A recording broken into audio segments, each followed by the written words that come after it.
Hey guys, welcome back to the channel. In this tech tutorial video, we're going to show you how you can add a follow-up intent to your intents on or agent intents on Dialogflow in 2026. So let us dive into this. Head over to your account on Dialogflow and navigate to the Intents tab on the left-hand side. You may create a new intent by clicking into this plus button or here in the top right.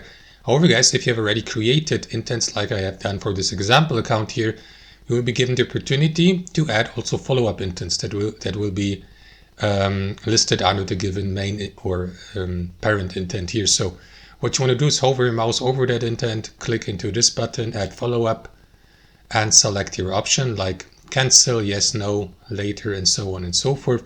I will go with more for the sake of this tutorial, and it will be added to the given intent here.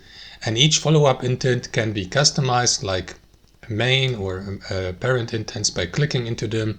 You may train them here, for instance, add context. Just don't forget to save your settings here.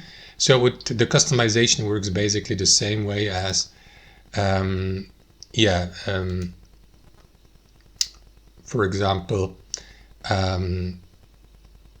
for both, for the follow-up and the main intent. So that's how it works, guys. Thanks for watching and hope you enjoyed it, got some real value from it, and we'll see you next time on our channel.